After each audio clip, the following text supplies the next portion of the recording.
Miarabana ny tokantrano manaraka ny météo amin'izao fotoana izao raha ny sary azo tamin'ny zanabolana tamin'ity an'ity noho ny fisian'ireto rahona izay mitoetra manodidina Madagasikara atao atsimon'ny Madagasikara sy ny any amin'ny tapany avaratry ny nosy dia mipetraka hatrany aloha zany ny tsy famarina toeran'ny abaky eto Madagasikara izany hoe mbola mahazo vahana hatrany ny orana tandrivindraona amina faritra maro izay mety horakotroka indraindray atao anatin'ny 3 andro ho avy ny mety ho fiforonana rivodoza kosa tsy misy ahina aloha zany raha ny andro ho avy ho an'ny manodidina ny Madagasikara no resahana mahakasika an'izay ny toetry ny androntsika ro an'ny rapitso vao maraina mandraondraona ny andro ho an'ny tapany avaratry Madagasikara voakasika ihany koa ny faritra Analamanga izay mety mbola isy orana tandrivindraona vao maraina ho an'ny faritry Betsiboka sy ny atitan'ny faritry Sofia misava ihany moa izay rehefa misandatra andro fa ny rapitso tolakandro kosa indray dia atombanana miverina ny orana izay mety ho raikotroka amina faritra maro voakasika an'izay akoatra ny amin'ny faritry Savasy ny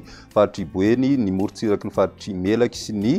tapany atsimo amin'ny faritry Menabe ary koa ny tapany atsimon'ny nosy iray manontolo amin'ny faritra Androy nosy sy ny any amin'ny faritra atsimo andrefana zany ny maripana ho vinavina amin'izay andro ny rapitso izay manodidina ny 7 ka hatramin'ny 20 degré Celsius ho an'ny afovoantany ary 20 ka hatramin'ny 7 degré Celsius ho an'ny morontsiraka atsinanana ho an'ny morontsiraka andrefana kosa indray dia 13 ka hatramin'ny 15 degré Celsius ny maripana vao vinavina any amin'ny morontsiraka andrefan'ny Madagasikara ho an'ny rapitso izay hatrany ny toetry ny androntsika ho an'ny alahady misy hatrany ny orana tandrivindraona izay mety ho raikotroka ho an'ny faritra Analamanga, Bongolava, Itasy, Vakinankaratra ary koa ny faritra Betsiboka sy ny faritra Alaotra Mangoro mety midatra hatrany amin'ny faritra Atsinanana moa izay manorana tandrivindraona ihany koa ny andro ho an'ny faritry Sofia, Ambatsoa, Analanjorofo ary ny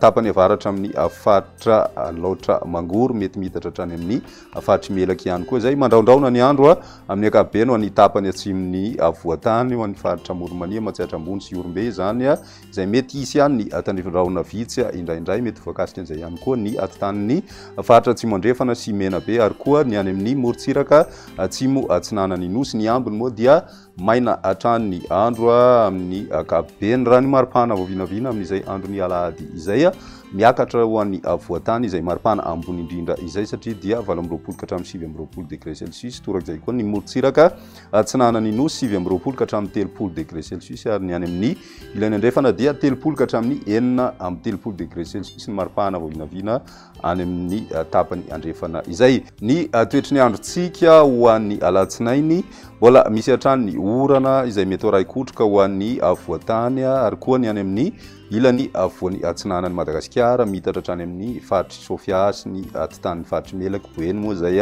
orana izay mandraona mety arahina tandrivindraona vitsy ihany koa ho an'ny faritry Matsiatrambony, Orombe sy ny any amin'ny faritra atsimo atsinanana torak'izay ny atitan'ny faritra Anosy ny ambiny dia maina ny andro raha ny maripana vao vinavina amin'izay andro ny alatsinainy izay 20 ka hatramin'ny 30 degré Celsius ho an'ny avoatany misy fiakarana hatrany izay torak'izay koa ny morontsiraka atsinana izay miakatra hatrany amin'ny 1 degré Celsius ary mety ho tafiakatra hatrany amin'ny 7 degré Celsius kosa ho an'ny morontsiraka avoany andrefan'ny Madagasikara hitantsika any amin'ny faritry Melaky moa izany ary 30 degré Celsius ho an'ny faritry Sofia toy ny mahazatra rehefa zao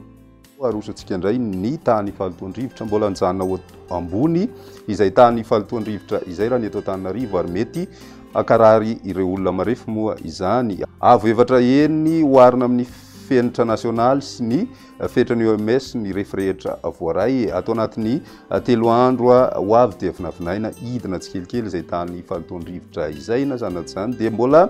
mandrapaha betsaky ny rotsakorana kosa dia mety mbola hijanona ho mankarary ny olona marefo hatrany izay kalitaony rivotra izay raha ny eto Antananarivo manokana dia izay indray ny mety eo tamin'ny tian'io ty rapitso indray fotoana manaraka veloma tompoko